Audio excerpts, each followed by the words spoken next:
Bien, écoutez, bonjour à tous. En ce vendredi 15 mai, avec une température somme toute très canadienne aujourd'hui et un peu de pluie.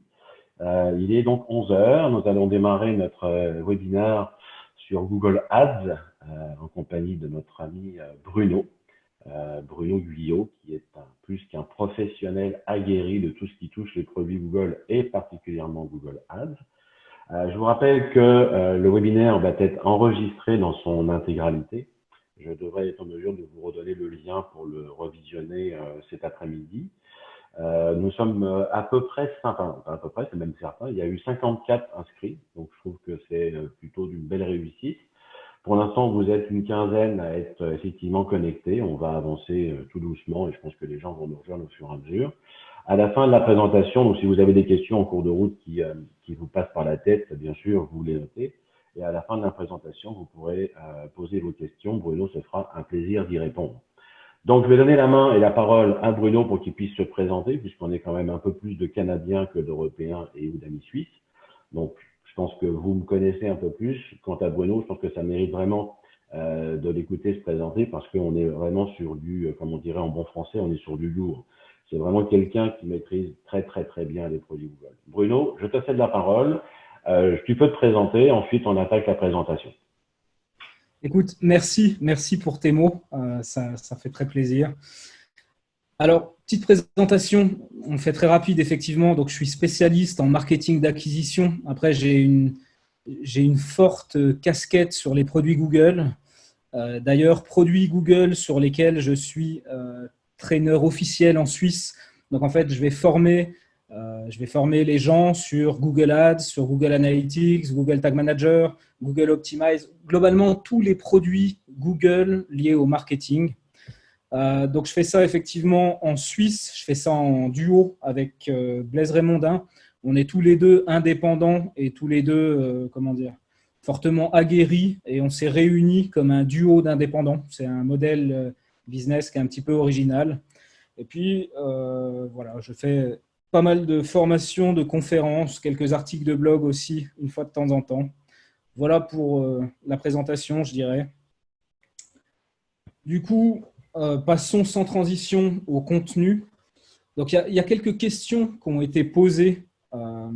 L'objectif aujourd'hui, c'est de vous donner quelque part comment on fait pour optimiser les campagnes en 2020. Je m'étais prêté à l'exercice en 2019 aussi. Il y a quelques trucs qui ont changé, qui ont évolué. C'est vraiment, ça bouge très vite. Et puis, les algorithmes changent régulièrement. Donc, en fait, on est un peu des chasseurs d'algorithmes, on cherche à comprendre les évolutions des algorithmes qui font en secret chez Google. Et en fonction de la compréhension qu'on va avoir de ces algorithmes, on va adapter les techniques. Les techniques qui marchent ne durent jamais très longtemps. Donc, il faut s'adapter régulièrement et il faut comprendre comment ça évolue. Avant de passer sur cette partie de les 5 moyens d'optimiser actuellement et puis les 5 pièges à éviter aussi, il y avait quelques questions qui ont été posées de manière directe. Donc, ce que je vous propose, c'est que dans la première partie, on va répondre à ces questions spécifiques qui avaient été posées. Et puis ensuite, je partirai plutôt dans un déroulé voilà, des choses à faire qui fonctionnent maintenant et les pièges à éviter. Alors, première question, est-ce que les campagnes de search sont-elles encore optimisables en 2020 ? Alors, c'est une très bonne question. D'ailleurs, c'est une question qu'on peut se poser de manière un peu plus large et aussi de manière un petit peu plus loin dans le temps. Est-ce que les campagnes Google seront encore optimisables d'ici quelques temps ? C'est une bonne question. En tout cas, pour les campagnes de search en 2020, donc la réponse c'est oui, plus que jamais, bien sûr. On peut encore toujours les optimiser.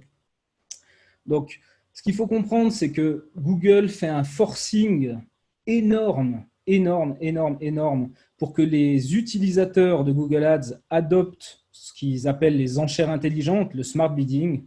Et en fait, si vous gérez les enchères en manuel, étant donné que l'adoption est de plus en plus grande chez tous les autres de ce smart bidding, qui, tel que Google nous le vend, va vous faire gagner du temps et puis va aussi vous permettre d'obtenir des performances très largement supérieures. En tout cas, c'est le discours tenu par Google. Maintenant, dans les faits, en tant que praticien, ce n'est pas ce que moi je constate. Et ce que je constate surtout, c'est que plus les autres adoptent le smart bidding et plus moi, je continue de gérer en manuel et plus je prends un avantage compétitif. Alors, pourquoi?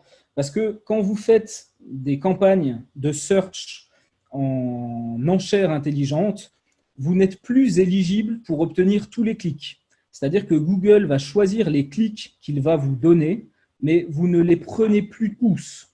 Et en fait, le discours que Google nous donne par rapport à ça, c'est vous avez moins de clics, effectivement, mais on vous donne les meilleurs clics. On vous donne les clics où il y aura des conversions et ceux où il n'y a pas de conversion, on ne vous les donne pas.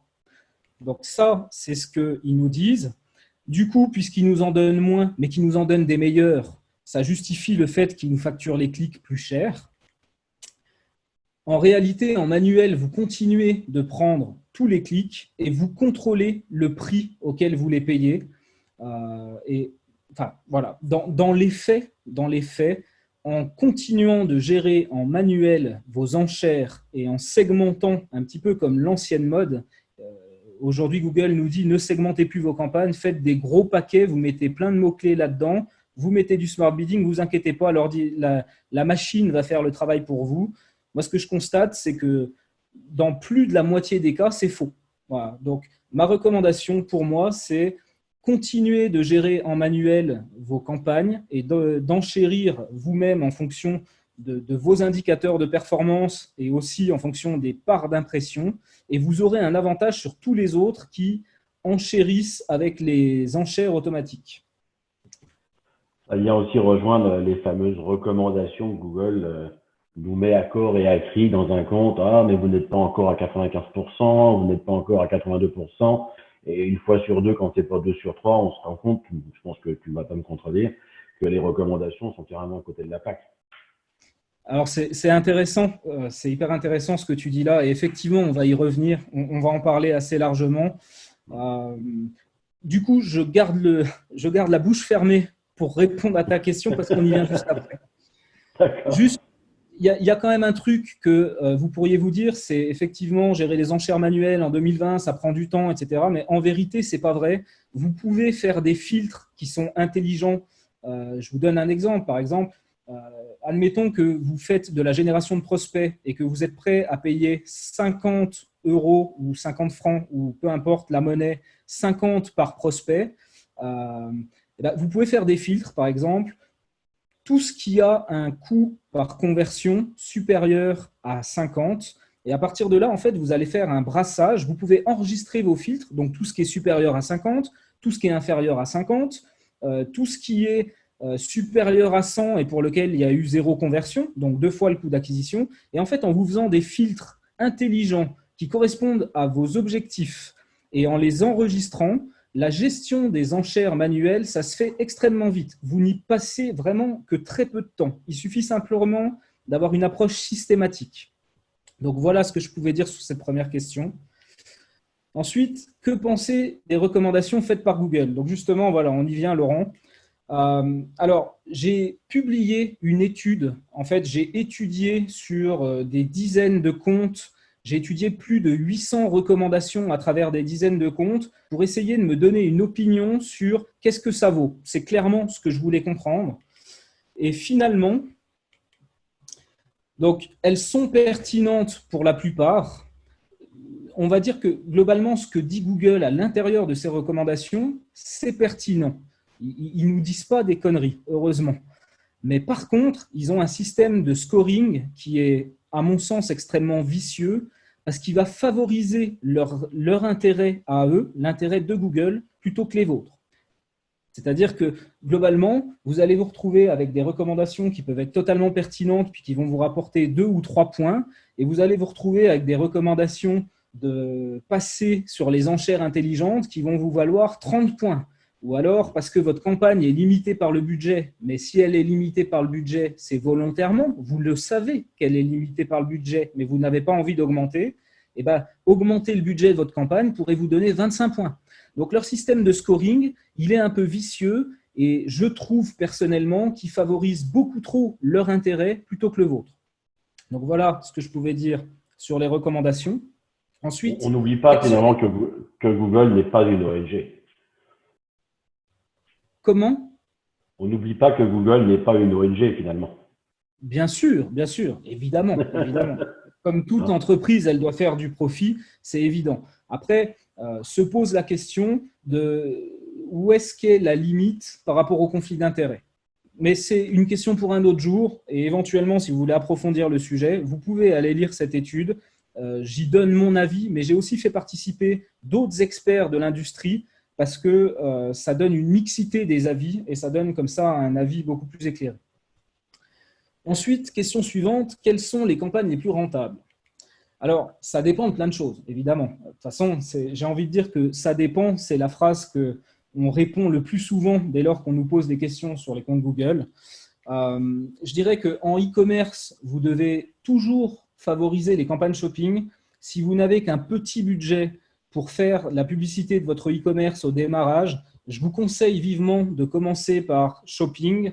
D'une part, parce que en e-commerce, c'est le format publicitaire qui va prendre le plus de clics du fait que vous soyez, que c'est un produit qui est très visuel. Vous avez les images, vous avez le prix, etc. Donc, c'est ce qui prend le plus de clics. Et au-delà de prendre le plus de clics, c'est aussi ce qui prend le plus de conversions. On va dire que dans une page de résultats sur une requête e-commerce, si vous avez un emplacement shopping et en dessous, vous avez des emplacements pub textuels, la majorité des conversions ira sur les emplacements shopping. Et finalement, ce que vous aurez sur les pubs textuels, c'est un peu, entre guillemets, des clics du pauvre. Vous aurez des clics, mais il y aura moins de conversions. Donc voilà pour le e-commerce, commencer systématiquement par shopping. Et puis en génération de prospects, en lead gen, alors là c'est assez aléatoire. Je dirais que évidemment le search c'est le premier choix dans le sens où il y a de l'intention, donc c'est par ça qu'il faut commencer évidemment. Maintenant, ce qu'on se rend compte aussi, c'est que quand on va étendre un petit peu le compte, parce que le search, c'est bien, mais on est limité par le nombre de recherches journalières. Selon la niche, l'industrie dans laquelle vous êtes, bah peut-être que potentiellement, ce volume de recherche journalier, il n'est pas si élevé que ça, puis qu'à un moment, vous allez plafonner rapidement, puis que vous en voudrez plus, évidemment. Donc à ce moment-là, on va essayer d'étendre le compte, généralement avec du display. C'est souvent la première option qu'on va utiliser pour essayer d'étendre un petit peu le compte. Et au final, quand ce display fonctionne bien, c'est pas si rare que ça d'avoir plus de volume en display avec des coûts par conversion qui sont extrêmement intéressants et extrêmement proches du search. Donc, quelles sont les campagnes les plus rentables? Bah, vraiment, ça dépend. Et puis, je dirais que si vous avez une bonne vidéo, les campagnes vidéo, c'est extrêmement rentable parce que ça reste encore bon marché, si vous voulez, pour l'instant, au niveau des coûts par vue. Et puis, alors, bien sûr, les résultats des campagnes vidéo, elles sont quasiment, je dirais, à 80% dépendantes de la qualité de votre vidéo. Mais si vous avez une bonne vidéo, les résultats que vous pouvez avoir, ils sont incroyables. Donc, ça vaut la peine de réfléchir à une bonne vidéo, de se faire accompagner pour avoir une vraie vidéo qui est percutante, qui est impactante, et derrière, pouvoir matraquer avec des campagnes vidéo. Au niveau de la vidéo, Baudon, tu conseilles quelle durée? Est-ce qu'on est sur du 6, du 15, du 30 secondes? Alors, c'est assez intéressant comme question. On lit de plus en plus, il y en a beaucoup des articles comme ça qui disent oui, mais pour la vidéo, l'attention des gens, elle est extrêmement faible. Il faut faire des messages extrêmement courts, 6 secondes, 15 secondes, 30 secondes. Moi, dans les faits, ce que je constate, c'est que si on fait une vidéo pour vendre sérieusement, ça peut monter jusqu'à 1 minute 30 sans problème et les gens vont la regarder en entier. Après, le truc, c'est que il y a des techniques, évidemment. Il faut que dès le départ, dans les 5 premières secondes, avant que les gens skippent, d'une part, on capte leur intérêt, mais aussi qu'on exclue tous ceux qui ne nous intéressent pas, histoire de ne pas payer pour cela. Mais si vraiment on arrive à bien capturer l'attention et que la vidéo elle est bien articulée, c'est quelque part du copywriting appliqué à la vidéo. Alors à ce moment-là, on peut monter sans problème à des durées d'1 minute, 1 minute 30 et avoir une rétention qui est très très forte et avoir de l'action, des clics vraiment immédiatement après la vidéo. Donc ça dépend de l'objectif de la vidéo et de sa qualité de conception, je dirais. Donc, qualité de vidéo hyper important. Ouais. Et surtout ce que vous dites dedans, en fait. C'est de la même façon qu'une page de vente, sa puissance, elle réside dans le texte, elle réside dans ce qu'on dit dedans. Et en fait, ce qu'on dit dedans va dépendre de l'étude du marché. À plus on a fait une bonne étude de marché, à plus on comprend à qui on s'adresse, leurs problèmes et ce dont ils ont besoin, et à plus la page de vente va vendre. Et ben, c'est pareil pour une vidéo. Voilà. Ok. Quel objectif pour des campagnes search? Alors, l'objectif pour des campagnes search, c'est moins important si vous gérez vos enchères manuellement. Alors là, peut-être, Laurent, à toi de me dire si j'ai bien compris la question. Pour moi, l'objectif, c'est le paramétrage de la campagne. On a des objectifs de campagne au niveau des campagnes de search, et puis on va pouvoir déterminer plusieurs objectifs. Soit de la… C'était bien ça, hein? Oui, tout à fait. Ok. Donc ça, c'est important pour donner la direction aux algorithmes quand vous êtes en enchère intelligente.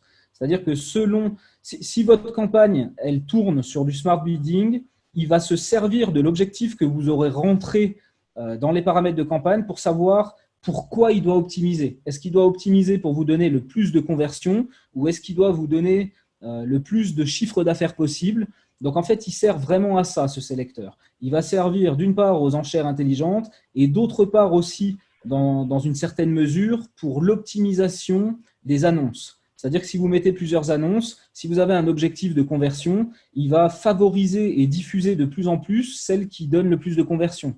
A contrario, si vous avez un objectif, par exemple, de chiffre d'affaires, alors à ce moment-là, il va regarder les annonces qui génèrent le plus de chiffre d'affaires et il va favoriser la diffusion de celles qui génèrent le plus de chiffre d'affaires. Donc, en gros, c'est extrêmement simple. C'est pour ça que je passe assez rapidement finalement sur cette question. Si vous faites du lead gen, il faudra prendre un objectif de conversion. Et si vous faites du e-commerce, il faudra prendre un objectif de vente. Il n'y a pas… Et si vous faites du manuel, j'ai presque envie de dire que vous vous en moquez à quelque chose près. Donc, ça nous amène gentiment à la deuxième partie, 5 manières d'optimiser vos campagnes en 2020. Donc, première chose, voyez plus loin que seulement Google Ads. Déjà, c'est quelque chose, c'est une phrase que j'aime vraiment répéter, c'est « on n'est pas des magiciens ». Et vous pouvez mettre toute la pub que vous voulez, si l'offre elle est mauvaise, ça ne marchera jamais en fait, ce n'est pas possible. Donc Google Ads, c'est bien, effectivement, et on est là pour parler de Google Ads, il n'y a pas de problème, mais ce n'est pas tout. Google Ads, c'est une des variables de l'équation globale. Et en fait, pour que vraiment ça fonctionne, vous devez aussi regarder les autres variables. C'est évident. Si vous regardez que Google Ads, vous allez très vite plafonner, et notamment, par exemple, si vous avez une mauvaise offre ou un mauvais positionnement. Donc, est-ce que l'offre, elle répond à un besoin réel, urgent et intense? Ça, c'est la première question à se poser. Parfois, on n'a pas de résultat parce qu'il n'y a personne qui veut de l'offre qui est proposée. Ensuite, est-ce qu'elle est différenciée par rapport à la concurrence? Il ne faut pas se leurrer. Quelqu'un qui fait une recherche sur Google, il y a de fortes chances qu'il ouvre 4 ou 5 onglets. Si tout le monde dit la même chose, le seul point de différenciation, ça va être le prix. Donc, idéalement, vous devez essayer de vous différencier des concurrents, que ce soit sur l'angle d'attaque ou que ce soit sur le problème que vous adressez ou sur les bénéfices que vous mettez en avant. Il faut absolument que vous ayez une forme de différenciation parce que sinon, il n'y aura que le prix qui comptera. Est-ce qu'il y a une garantie qui enlève une bonne partie du risque pour les clients? Souvent, on ne se rend pas compte, on pense que notre offre elle est extraordinaire, mais finalement, les clients ils ne nous font pas confiance, ils ne nous connaissent pas et ils peuvent, eux, percevoir des risques. Donc, un bon moyen de limiter le risque, c'est de proposer une garantie qui soit solide. Vous seriez étonné de la différence de performance de campagne Google Ads entre une offre avec une bonne garantie et la même offre sans garantie.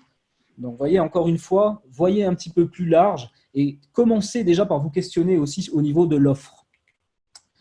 Et puis, dernier point, est-ce qu'elle est suffisamment nichée? Quand on est tout pour tout le monde, on n'est rien pour personne. Donc, ça vaut parfois la peine de rentrer un tout petit peu dans les sous-segments du marché et de voir si plutôt que d'être, je dis n'importe quoi, mais un vendeur de chaussures généraliste, est-ce que vous n'auriez pas intérêt à devenir un vendeur de chaussures spécialisé pour les randonneurs ou pour les montagnards? C'est un peu tiré par les cheveux, mais c'est pour que vous compreniez le principe. Est-ce que votre offre est suffisamment segmentée et est-ce que vous adressez suffisamment bien un segment de clientèle suffisamment spécifique? Ensuite, coupler Google Ads à un CRM et optimiser pour les meilleurs signaux. En fait, notamment en génération de prospects, on va se retrouver souvent, donc on va faire le suivi des conversions, on va avoir une landing page sur laquelle on va avoir une offre et puis les gens doivent nous contacter pour rentrer en contact avec nous et puis qu'on puisse essayer de conclure une vente. Et en fait, les conversions que vous allez remonter par votre Google Ads, ça va souvent être des envois de formulaires. Si maintenant, dans les faits, on regarde, alors ça dépend des secteurs d'activité des entreprises évidemment, mais on va dire que si sur 10 prospects, il y en a 2 qui deviennent clients, ce n'est pas si mal. Et finalement, ça veut dire que vous optimisez vos campagnes pour 8 prospects qui sont des mauvais prospects, ou en tout cas qui ne donnent rien. Donc en fait, en faisant ça, vous êtes forcément limité. Et aujourd'hui, plus que jamais, avec les connexions API, avec les systèmes qui sont de plus en plus ouverts, ça devient peut-être pas un jeu d'enfant, mais presque de connecter un CRM à Google Ads. Et grâce à ça, vous allez pouvoir aller beaucoup plus loin que simplement dire j'optimise mes campagnes pour les gens qui remplissent des formulaires.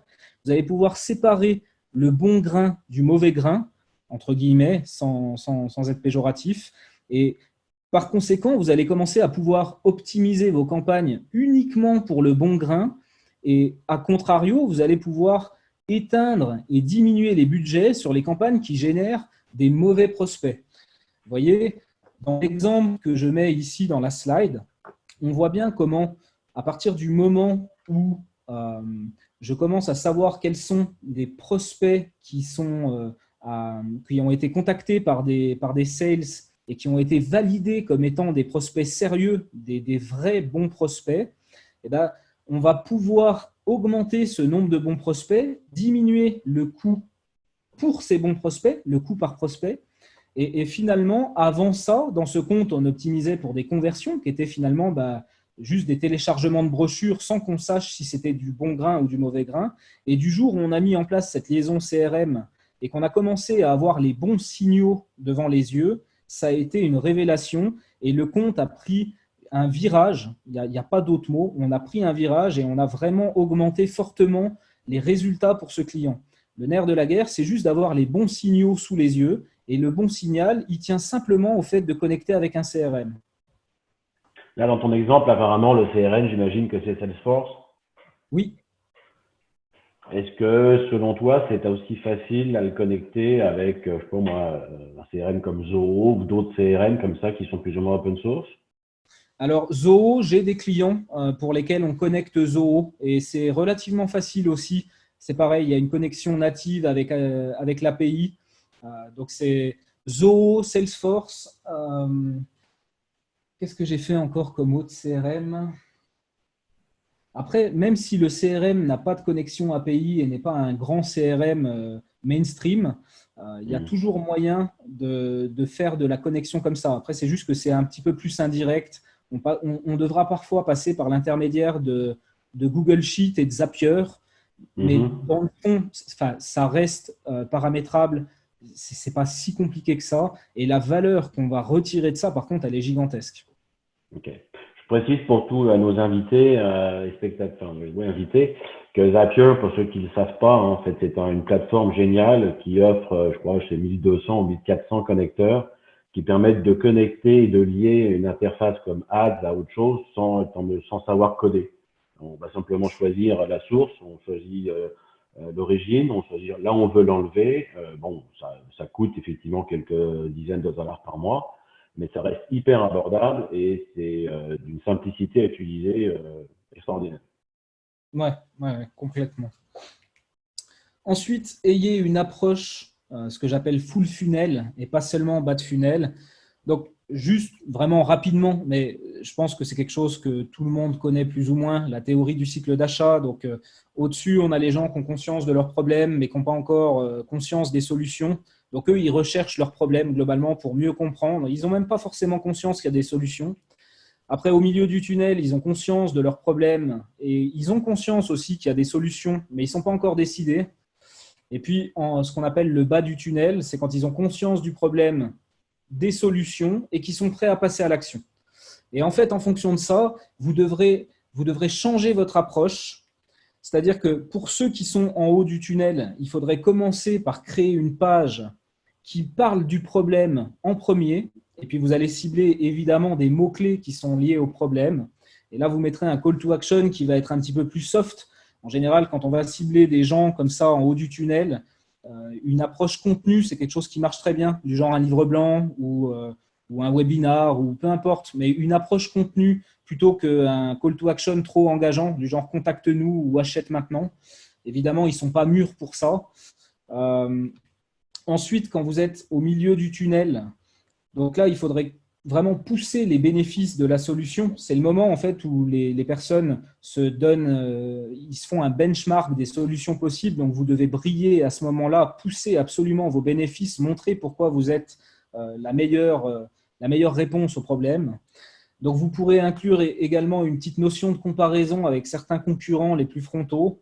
Et puis là, vous allez vous positionner sur des mots-clés de type solution, catégorie. Là, les gens recherchent directement une typologie de solution. Par exemple, si on parlait de CRM il y a 5 minutes, c'est le moment où les gens vont chercher logiciel CRM, par exemple. Et puis, quand ils sont tout en bas, là, eux, ils sont décidés. Donc là, ils vont chercher des mots-clés tels que le nom du produit ou la référence. Par exemple, on en parlait, je vais chercher Salesforce ou je vais chercher Zoho, mais là, je ne chercherai plus vraiment logiciel CRM. Et puis, ils vont également… Donc, vous pourrez cibler des mots-clés de type concurrent parce que tous les gens qui sont décidés à acheter votre concurrent, vous pourrez aller vous positionner dessus puis voir si éventuellement c'est rentable d'aller se positionner sur les concurrents. Vous irez sur votre marque et puis vous irez sur des noms de produits ou des références, comme on vient de le dire. Et là, par contre, puisqu'ils sont chauds et qu'ils sont mûrs, il faut aller droit au but. Et en fait, aller droit au but, c'est avoir une page qui soit orientée action. Tout de suite, il faut que les gens puissent mener l'action. Et après, un rappel des bénéfices en dessous de l'action, ça ne fait pas de mal, ça ne fait jamais de mal. Bénéfices, crédibilité, social proof. Donc, souvent, ce que je vois, en fait, c'est que la plupart des gens dans Google Ads, ils viennent avec une page, ils vont mettre des mots-clés qui vont être un mélange de au-dessus du tunnel, milieu du tunnel, bas de tunnel, puis ils traitent tout le monde plus ou moins de la même façon. Et puis, ils vont éteindre les campagnes qui ne vont pas être rentables au fur et à mesure en se disant, bon, ça, ce n'est pas rentable. Mais en fait, c'est juste que vous devez segmenter. En fait, vous ne devez pas avoir une approche moyenne. Il y a des gens qui sont en train de rechercher leurs problèmes. Il faut leur parler de leurs problèmes et il faut les aider à mieux comprendre leurs problèmes en leur donnant du contenu. Il y a des gens au milieu. Eux, ils cherchent encore à comprendre les différentes solutions. Qu'est-ce qui est le meilleur pour eux? Donc, il faut les aider dans ce sens-là. Et la page ne doit pas être la même. Et quand ils sont tout en bas, c'est pareil, il faut aller droit au but. Eux, ils veulent acheter maintenant, ils ne veulent pas perdre de temps. Donc, vous devez avoir une approche qui est différenciée. Plutôt que d'avoir une approche moyenne, vous avez une approche qui est segmentée. Et ça fait une différence qui est gigantesque. Intéressant. Ensuite, ayez toujours une campagne de découverte parce que vous n'êtes jamais certain d'avoir trouvé tous les mots-clés pertinents et rentables de votre industrie. Alors, une campagne de découverte, c'est quoi? Ça peut être quelques mots-clés en large pour continuer à découvrir de nouvelles opportunités. Il y a quelques années, Google disait que c'est 15% de nouvelles manières de chercher chaque jour.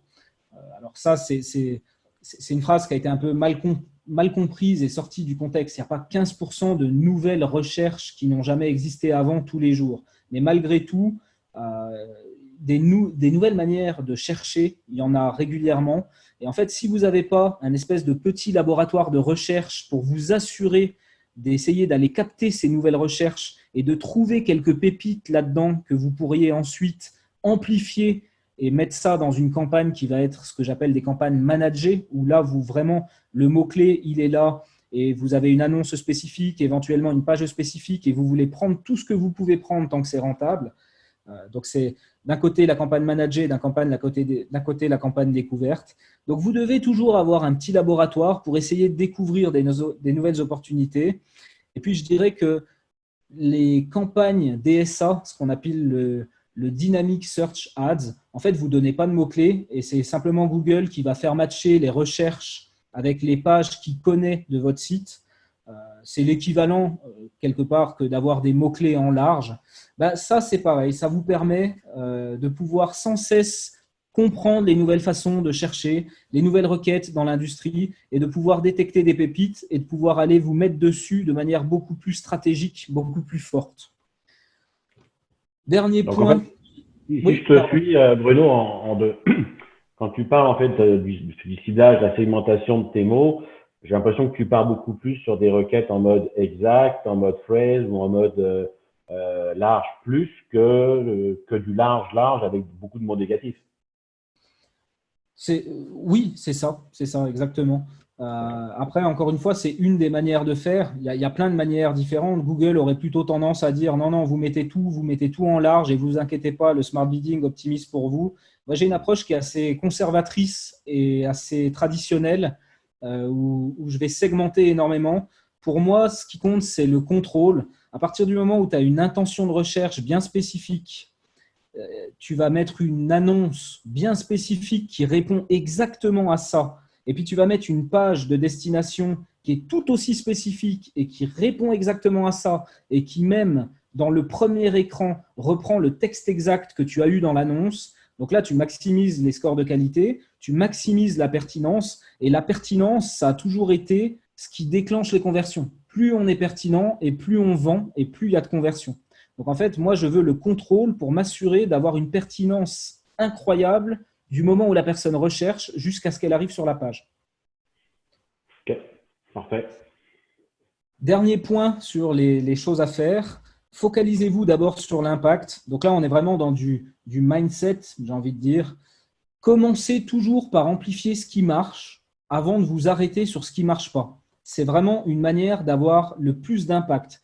Ça ne veut pas dire qu'il ne faut jamais essayer de rendre, comment dire, ça veut pas dire qu'il ne faut pas essayer de faire marcher ce qui ne marche pas, mais ça veut dire que si vous êtes en temps limité, commencez déjà par ce qui marche et à amplifier ce truc-là, plutôt que de passer du temps à essayer de comprendre pourquoi un autre truc ne marche pas et d'essayer de le faire marcher. Concentrez-vous aussi en priorité sur les campagnes qui dépensent le plus. N'ayez pas une approche moyenne au niveau de vos comptes. Quand vous rentrez dans vos comptes, vous devez avoir une obsession pour l'impact. Et entre une campagne qui dépense peut-être 2% du budget de tout le compte et une autre campagne qui en dépense 80%, je vous garantis que si vous commencez par la grosse campagne qui dépense le plus, si vous améliorez celle-là, vous aurez 15 fois plus d'impact qu'en essayant d'aller améliorer des campagnes qui sont marginales. Donc, vraiment, ayez une approche centrée sur l'impact. Regardez ce qui dépense le plus avant de vous jeter tête baissée dans un compte. Regardez les différentes campagnes, laquelle dépense le plus. Commencez par optimiser celle-là. Et si vous devez choisir en temps limité, commencez d'abord par essayer de faire plus de ce qui marche plutôt que d'essayer d'aller faire marcher des trucs qui ne marchent pas. On arrive au piège à éviter. Donc, les enchères smart. Dieu sait s'il y en a. Oui, c'est clair. Les enchères smart, pardon, donc de plus en plus adoptées chez les annonceurs. Donc Google enchérit de plus en plus contre Google et les CPC grimpent. Celui qui garde le contrôle manuel a de plus en plus un avantage, il paye ses clics au juste prix et il prend tous les clics. C'est ce que j'expliquais dans la première question. Donc faites attention à ça. Je ne dis pas que c'est mauvais tout le temps et je dis qu'il faut tester. Mais ne tombez pas dans le piège où on vous dit que c'est mieux par défaut et que c'est forcément mieux. N'avalez pas ça parce que ce n'est pas vrai. Vous devez tester et ce n'est pas vrai dans tous les cas, même si parfois, c'est vrai, le smart bidding fait mieux que les enchères manuelles, ça arrive, c'est vrai. Mais n'avalez pas ce qu'on vous donne tel quel, testez pour vous-même parce que ça fait une grosse différence. Quand leurs enchères smart, ça ne marche pas, je peux vous garantir qu'en manuel, on fait vraiment beaucoup mieux. Beaucoup, beaucoup. Voilà. J'ai même vu, Bruno, il y a quoi, 3 semaines de ça, alors, le top du top, les fameuses Smart Campaign, où Ouais. tout est automatisé. Mhm. Donc le client, lui, sait pas trop comment ça marche, il suit ce que Google lui demande de faire, il met sa carte de crédit Mhm. et il m'appelle en me disant, Laurent, j'ai un doute, je suis à 15 dollars le clic. On est au Québec, c'est un Ouais. marché de 8 millions d'habitants en pleine crise de la pandémie du Covid. J'ai dit, ah bon, je vois la campagne, je la reprends. Le lendemain, on était à 27 sous.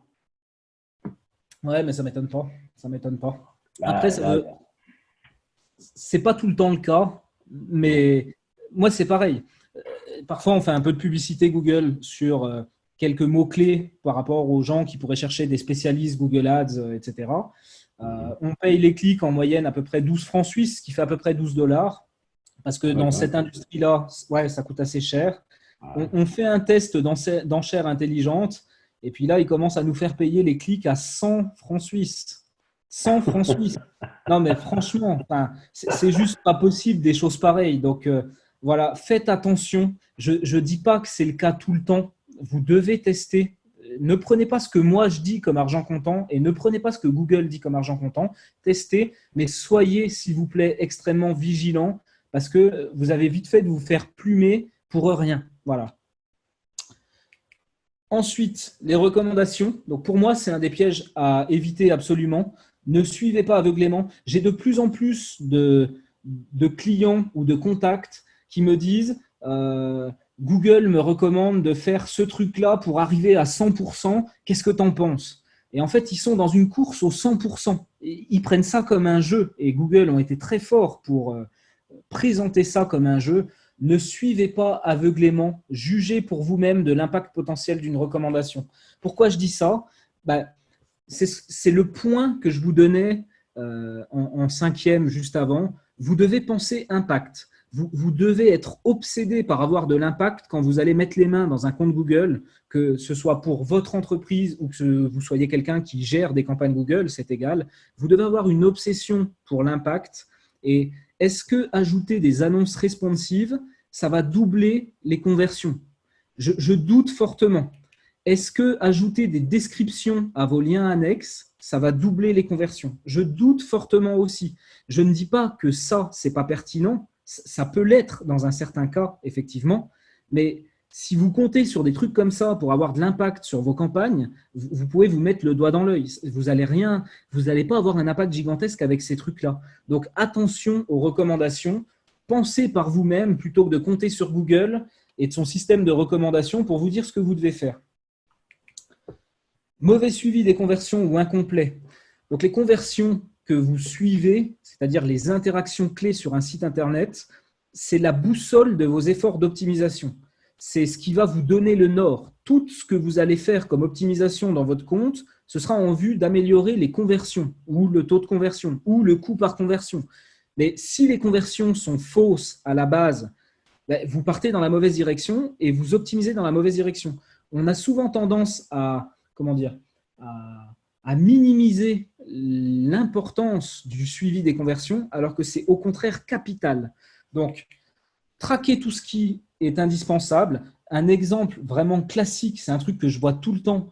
Quand on fait de la génération de prospects et qu'on a envie que les gens nous appellent au téléphone, mettez un call tracking pour comprendre le nombre de gens qui vous appellent une fois qu'ils sont arrivés sur le site web. Google a une technologie gratuite qu'il est possible d'utiliser quand on fait des publicités Google Ads.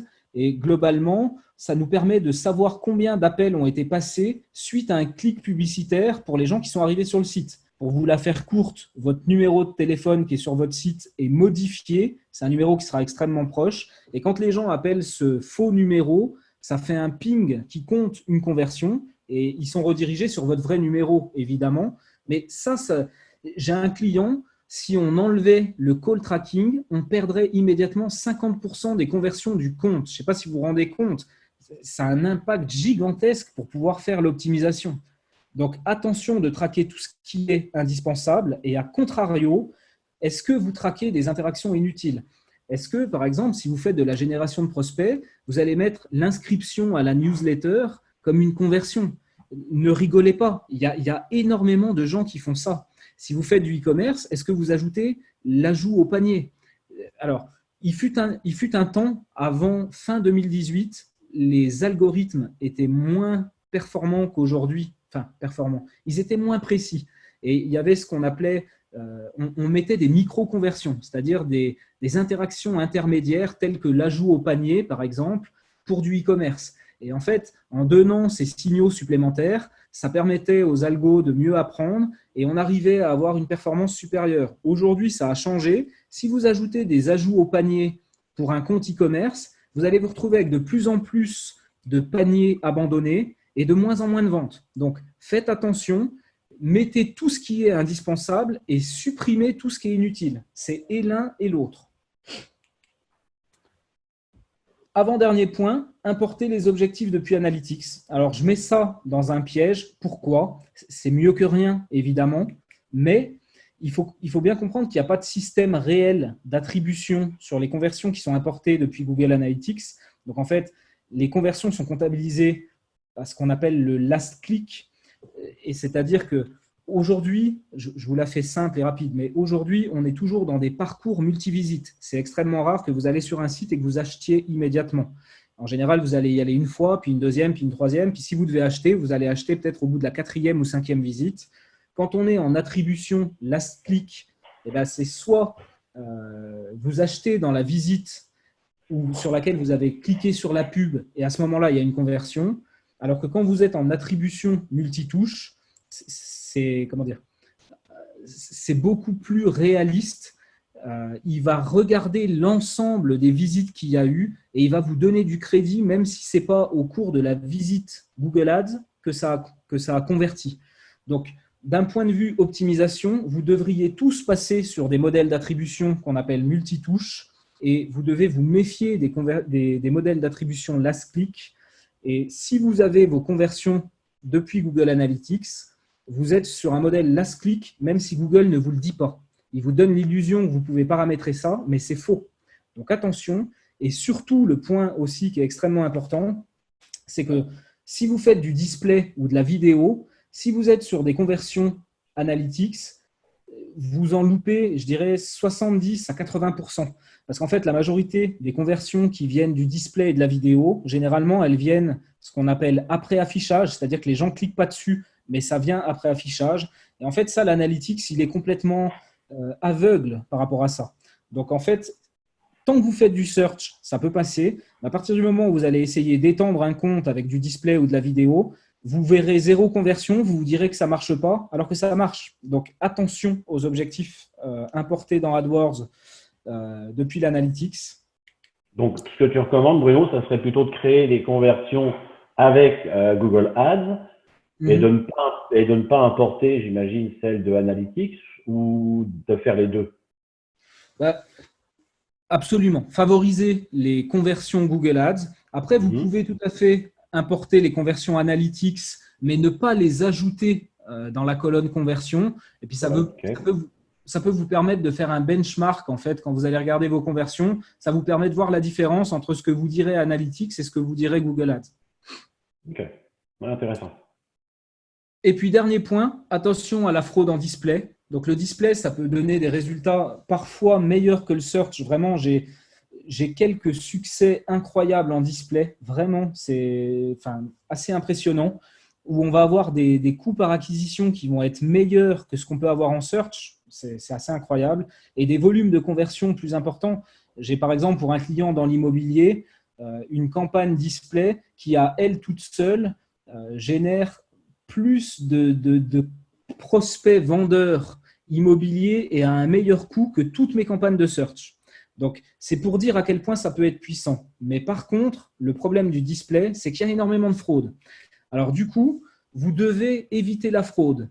Et la fraude, c'est quoi? C'est généralement des bots ou ce que j'appelle des Indiens, entre guillemets, des petites mains dans des pays à bas coût qui vont venir faire des fausses conversions sur les sites. Par exemple, vous traquez le clic sur le bouton « Envoyer du formulaire ». Eux, ils viennent sur le site, ils voient que c'est ça et ils font des clics, ils font des fausses conversions. Donc, en fait, vous voyez des conversions dans votre compte Google, mais vous voyez que vous n'avez que des formulaires qui sont vides ou remplis avec des fausses adresses email, des faux numéros de téléphone. Et ça, voilà, c'est la fraude. Le problème, c'est qu'avec les algorithmes et les enchères intelligentes de Google, le site qui génère le plus de conversions, eh ben, la pub, elle va s'afficher souvent là-bas. Et ils ont bien compris. Et du coup, ils font tout pour faire des fausses conversions sur les sites, pour avoir de plus en plus d'impressions sur leur site et gagner de l'argent avec le système AdSense. Parce qu'en fait, nous, on fait de la publicité display, mais la publicité display, elle est affichée sur des sites qui n'appartiennent pas à Google, qui sont des sites tiers sur lesquels ils mettent à disposition des espaces publicitaires. Et le site qui met à disposition des espaces publicitaires, il gagne de l'argent. Google le rémunère pour avoir mis des pubs sur son site. Et du coup, c'est tout le système qui est gangréné. Alors, comment on peut faire pour éviter ça? Eh bien, ce que je vous conseille, c'est dans vos paramètres de campagne display, vous allez sélectionner des actions de conversion spécifiques et non pas optimiser pour toutes les conversions. Et là, vous devez vous assurer d'optimiser pour des conversions qu'on peut pas, voire peu frauder. Par exemple, une transaction e-commerce avec un paiement par carte bancaire, ça, il n'y a personne qui vient frauder ça.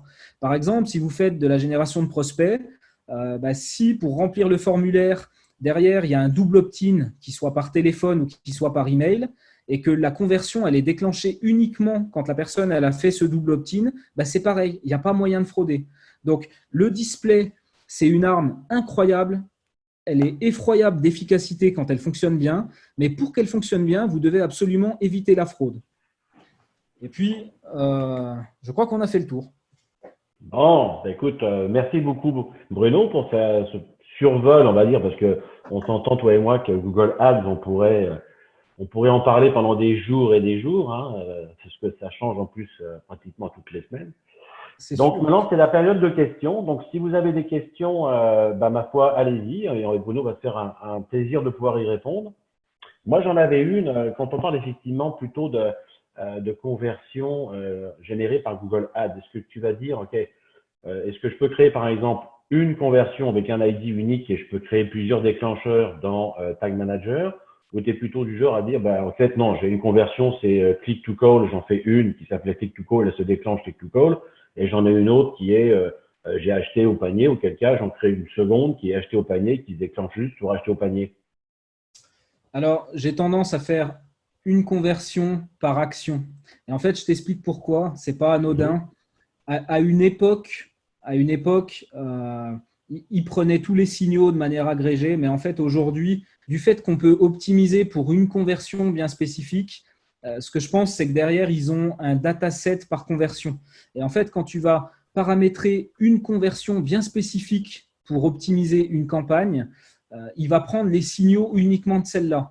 Et du coup, si tu fais une conversion qui correspond à plusieurs interactions, tu brouilles les pistes. Et du coup, c'est pas bon. C'est pour ça qu'il vaut mieux avoir plusieurs conversions. Une interaction égale une conversion. Même si tu en as 5 sur ton site, c'est mieux d'en créer 5 conversions différentes que de tout mettre ces 5 interactions dans une seule et même conversion. OK, excellent. Est-ce qu'il y a des questions?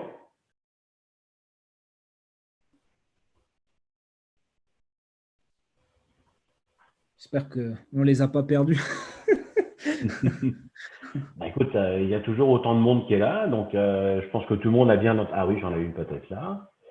Je voulais savoir si la situation actuelle avec le Covid-19 à l'échelle mondiale a eu ou aura un impact dans la gestion des campagnes ads. Alors, c'est une bonne question. J'ai envie de dire, j'ai envie de dire non. Ça n'a pas vraiment d'impact sur la manière dont on le fait, mais évidemment, oui, ça a un impact dans le sens où il y a des nouvelles restrictions qui sont arrivées. Si aujourd'hui vous essayez de vendre des masques ou de vendre du gel hydroalcoolique ou de vendre quoi que ce soit qui soit en lien avec le coronavirus, généralement vos annonces sont refusées la plupart du temps. Euh, Après, c'est pareil, ça a un impact sur l'économie. Il y a plein d'entreprises qui ont stoppé, freiné. Donc, évidemment, ça a un impact là-dessus. Et à contrario, quand ça va vraiment réouvrir et repartir, si tant est que ce soit le cas, et là, tout le monde va se précipiter et se dire je veux être visible, je veux rattraper les 3 mois d'activité que j'ai perdu. Donc, ça va avoir un impact évidemment sur la concurrence, sur le niveau des enchères. Donc, voilà, entre guillemets, ce que je pourrais répondre à ça. Ça n'a pas d'impact sur l'interface et ce qu'on fait dedans, mais par contre, ça va avoir un impact stratégique. Euh, il risque d'y avoir une énorme concurrence d'un seul coup, alors qu'à contrario, là, pendant les 3 derniers mois, il y avait beaucoup moins de concurrence. Les clics étaient plutôt moins chers dans l'ensemble. Donc, attention à la reprise et attention, encore une fois, au smart bidding et aux enchères intelligentes dans un contexte de concurrence plus fort que d'habitude. Ça se pourrait que les clics montent extrêmement vite et extrêmement fort. Moi j'ai effectivement constaté une baisse du CPC assez marquée, même Oui. si en même temps, j'ai à peu près 80% des gens que j'aide dans cette démarche qui ont coupé parce que alors, est-ce que c'était la bonne stratégie? J'ai lu, tu me diras peut-être si on est dedans ou dans le champ, mais que ils allaient peut-être mieux baisser les budgets et laisser tourner doucement plutôt que de couper abruptement et de repartir après. Est-ce que tu as un avis là-dessus? Euh, Honnêtement, pas vraiment. Pas vraiment. D'accord. Dans quel sens tu veux dire? Dans le sens business ou dans le sens Google Ads au niveau de l'historique? Est-ce que quand je vais reprendre les Ouais, campagnes, ouais, c'était plutôt plus ça? par rapport à l'historique Google Ads, effectivement. Ouais, alors bon, c'est vrai que c'est une question qu'on pose régulièrement. Il y a pas mal de légendes urbaines, entre guillemets, sur la performance historique du compte, etc. Les CTR, est-ce qu'on doit restructurer? Mais si la campagne, elle était ancienne, est-ce qu'on aura des aussi bonnes performances dans une nouvelle campagne? Je ne dis pas que c'est faux, je ne dis pas que c'est vrai non plus. Ce que je sais, c'est que quand on a une intention de recherche avec une bonne annonce qui y répond totalement et une page de destination qui répond à ça, l'historique du compte, honnêtement, on s'en fout complètement. Voilà. Ok. Une question de Nabila. Elle nous dit Google Ads et Shopify. Mhm. J'imagine que c'est Nabila, j'imagine que c'est quoi? C'est savoir comment on peut relier Ads à Shopify?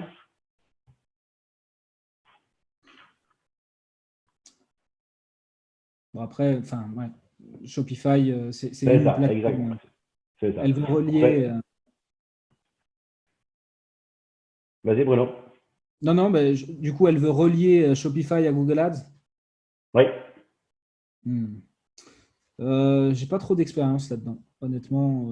Alors après, bien sûr, chez nous, côté européen, on a évidemment du e-commerce. Après, Shopify, il est moins dominateur que ce qui va être de votre côté à vous.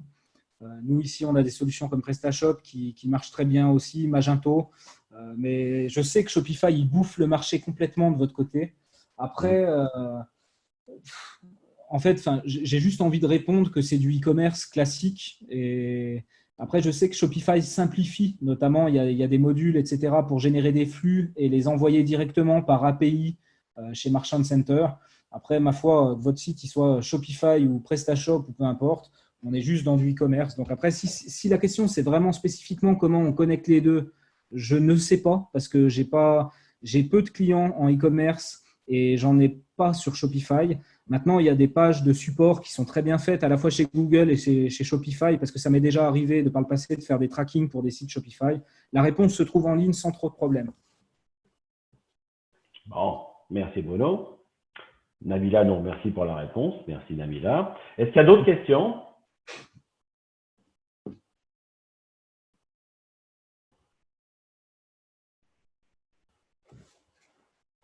Bon, a priori, Alors attends, de plus en plus, on utilise la commande vocale sur mobile pour faire des recherches. Est-ce que cela a un impact? Donc c'est une question de Marine, a priori. Alors c'est une bonne question. Aujourd'hui, ça a un impact notamment en référencement naturel. C'est beaucoup des requêtes de type informationnel, un petit peu moins pour nous sur Google Ads. Maintenant, euh, ça va forcément avoir un impact à terme. Si Google n'a pas encore inventé la publicité pour les recherches vocales, entre guillemets, euh, c'est que pour l'instant, ça reste dérisoire, juste pour notre partie, nous, hein, Google Ads. Mais évidemment, ça va monter avec le temps. Euh, Moi, je m'attends à voir un système de recommandation sponsorisé, du genre, on pose la question à Google, OK Google, trouve-moi ça, ou on lui pose notre question, et lui, en fait, nous répondrait de manière sponsorisée en fonction de certains flux d'informations, produits, de données éventuellement. À mon avis, on se dirige droit vers ça. J'avais lu des patents, des brevets Google qui allaient dans cette direction, mais c'est trop tôt pour en parler. Puis tout ça, c'est que de la spéculation. J'ai évidemment aucune information précise et spécifique sur ça. on avait une autre question un peu dans le même style qui est comment exploiter au mieux les recherches vocales à l'aide de Google Ads? Mhm. Alors là, j'ai une réponse parfaite. Le meilleur moyen de répondre aux recherches vocales, c'est d'utiliser des campagnes de découverte, comme je disais, soit des mots-clés ciblés en large, soit des campagnes, ce qu'on appelle les DSA, Dynamic Search Ads, qui vont aller de manière assez large prendre toutes les recherches, toutes les requêtes qui peuvent être pertinentes en fonction de votre site web. Après, encore une fois, j'insiste parce que vraiment, c'est la réalité. La majorité des recherches qui sont faites vocalement, c'est plutôt des recherches d'information. Et donc, c'est plutôt du SEO que pour nous sur de l'ADS. Ok. Une question intéressante, quel est l'impact et le lien de Google Shopping qui devient gratuit pour les commerçants? Hmm. Euh, Ouais, c'est vrai que c'est une super question. En fait, ce qu'il faut bien comprendre, c'est que déjà, Google Shopping, donc vous allez sur une page de résultats Google, vous faites une recherche liée à un produit, et là, sur cette page de résultats Google, vous avez un emplacement shopping. Tout cela, il reste payant, toujours. Il n'y a rien qu'à changer. Maintenant, effectivement, si vous vous rendez sur l'onglet shopping, alors à ce moment-là, vous allez pouvoir avoir de la visibilité gratuite. Donc, si vous vous rendez sur l'onglet shopping, là encore, vous aurez des publicités payantes au-dessus. Donc, en fait, vous allez avoir de la visibilité gratuite si l'utilisateur scrolle. Déjà, une stat qui est intéressante, c'est que les gens qui font une recherche produit et qui vont sur l'onglet Google Shopping, ça représente 20%. Donc, on en loupe déjà 80%. Et puis ensuite, une fois qu'ils sont sur cette page, donc il faudra qu'ils scrollent. Donc en fait, la visibilité gratuite qui est offerte, je ne veux pas cracher dans la soupe et je ne veux pas être celui qui est jamais content, pas du tout. C'est bien, honnêtement, c'est bien, c'est un beau geste. Mais la vérité, la visibilité effective qu'on va gagner si on ne fait pas du shopping payant, elle est finalement assez mince. Et en vérité, je pense que derrière tout ça, ce que Google veut, c'est créer un maximum de comptes Google Merchant pour pénétrer le marché à fond. Il est dans sa guéguerre avec Amazon. Parce que si vous voulez diffuser gratuitement des produits dans l'onglet shopping, vous devez créer un compte Merchant Center, donner un flux de produits, et donc vous donnez vos données à Google et vous leur signalez que vous existez et vous leur donnez vos produits. Donc, d'un côté, ils donnent, et ils donnent, c'est quand même assez restreint. Encore une fois, seuls 20% des gens vont sur l'onglet shopping et il faudra qu'ils scrollent pour voir des pubs gratuites. Donc, ils donnent, c'est mieux que rien. On ne va pas non plus dire le contraire. Mais en même temps, c'est aussi une stratégie pour eux, à mon avis, pour pouvoir créer un maximum de comptes et pouvoir ensuite, derrière, en faire quelque chose. Ouais, c'est un peu comme l'annonce, qui est sortie, je crois, avant-hier, où Google va offrir 350 millions de dollars aux PME en crédit publicitaire Google. Ouais, Bon, voilà, ouais. 350 millions, oui, ça paraît une somme, mais attends, c'est pour le monde entier. Au nombre de campagnes qui sont là et de clients PME, ça va pas faire beaucoup de sous dans le compte en tant que tel. Mais Oui, et bon, puis ça va faire utiliser le produit, ça va faire créer des comptes, voilà. ça va faire, enfin, voilà. Après, On a une question de John, d'ailleurs, qu'on pourrait, je pense, aussi adapter à la Suisse. Quelle est la meilleure pratique en termes de ciblage de langue? Alors, il parle du Québec, mais la Suisse est dans le même contexte, puisqu'il y a même 3 langues officielles en Suisse, si mes souvenirs sont bons. ouais. Doit-on faire des campagnes segmentées français et autres langues, des ad groups dans une même campagne qui cible français-anglais via les mots-clés? Euh, bah, alors, en fait, idéalement, tu as une campagne avec une langue. Maintenant, tu vas pouvoir obtenir plus de volume si tu mets toutes les langues et que tu fais des campagnes avec des mots-clés dans une langue spécifique, en fait. Je ne sais pas comment l'expliquer clairement. En gros, j'ai un client, je vais prendre un exemple, ce sera peut-être plus facile à comprendre. J'ai un client qui, 50% des conversions viennent de mots-clés génériques. Donc là, on est sur des campagnes avec des mots-clés génériques et on cible toutes les langues, mais les mots sont soit en français, soit en anglais, soit en allemand. Donc en fait, on sait qu'on cible les bonnes personnes parce qu'on les cible en fonction des mots. Et donc, dans ces conditions, on se moque de la langue et le fait de mettre toutes les langues nous permet de prendre tout le volume. Mais par contre, il y a 50% des conversions qui viennent sur le nom des concurrents. Et typiquement, sur des mots-clés qui sont les mêmes à travers plusieurs langues, bah là, il faudra Mhm. avoir une campagne par langue, parce que sinon, on n'arrivera pas à maîtriser qu'on montre une annonce dans la bonne langue à la bonne personne. Donc, la recommandation, pour faire simple, tant que les mots sont spécifiques à une langue, il faut cibler toutes les langues, sans pitié, pour prendre le plus possible. Par contre, dès lors que le mot peut être le même dans plusieurs langues, il faut faire attention parce qu'on risque de montrer des annonces dans la mauvaise langue à la mauvaise personne. Voilà. Je ne sais pas si c'est clair. John, est-ce que c'est clair pour vous?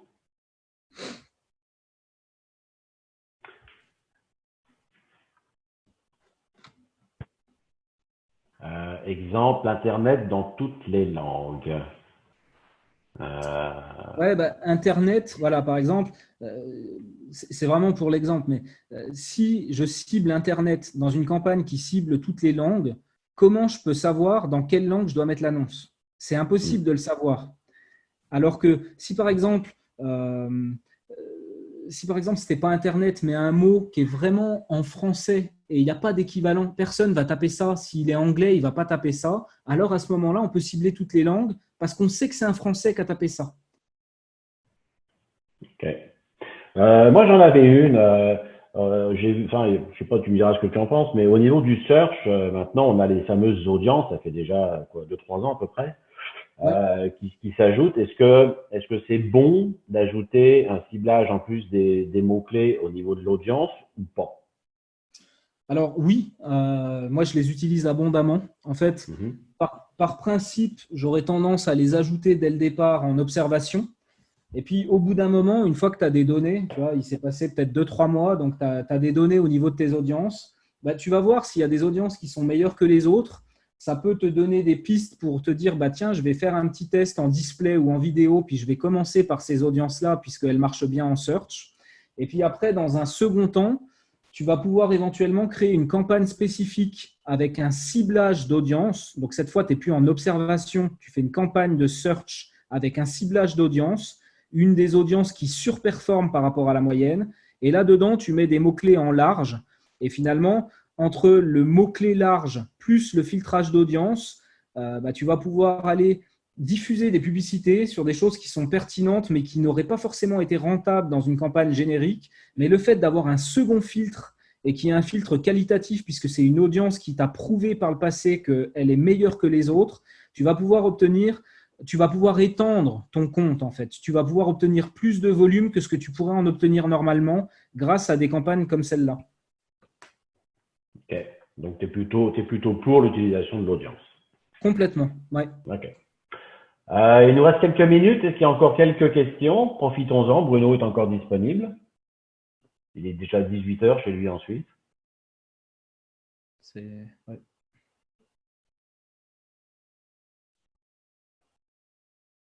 Pas de questions.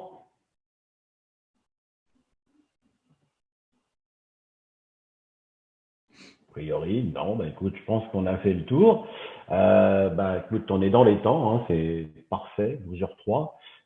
Je ne peux que remercier tous ceux qui se sont inscrits et qui ont écouté, je pense, religieusement les propos de Bruno et qui nous ont ensuite interpellés par après. Moi, personnellement, je te fais un gros merci, Bruno. C'est très gentil, très généreux de ta part d'avoir pris le temps de préparer le document et surtout de l'animer comme tu l'as fait brillamment. Alors, sur ce, je vais donc vous remercier tous et mettre fin à ce webinaire en vous souhaitant peut-être une prochaine fois un autre sujet ou alors peut-être même un autre thème, on verra. Et John me dit, allons-nous nous envoyer le document? Oui, oui. Tout le monde va recevoir. Je vais essayer de faire ça juste après le lunch, de monter rapidement la petite vidéo, de l'uploader tant qu'à faire sur YouTube, hein. Et puis, je vous enverrai le lien dans la journée, vu que chez nous, en plus, on a un week-end avec un jour férié. Vous aurez comme ça un peu plus de temps pour pouvoir le repasser. Nabila nous remercie. Bah, écoute, c'est très gentil, Nabila. Merci également. Barbara Alors, nous remercie. Bon, Laurent, si je peux me permettre juste 2 secondes. Donc, moi oui. aussi, je remercie tous les participants. Je te remercie, toi aussi, pour l'invitation. C'était un plaisir. Et puis, j'ajouterai simplement que je vais te compiler les slides en PDF, puis je vais te les envoyer. Tu pourras les mettre en description, si tu veux, dans la description de la vidéo sur YouTube. Excellent, parfait. Alors encore merci à tous et puis bah merci de nous remercier. Je vois que ça rentre maintenant. Je vais vous souhaiter une belle fin de journée, un bon week-end à tout le monde, un week-end prolongé pour le Québec. Et puis bah on espère aussi sortir prochainement et rapidement de cette saleté de Covid qui nous embête bien dans nos vies de tous les jours. C'est À ça. bientôt. Merci, Laurent. Bye bye. Merci Bruno.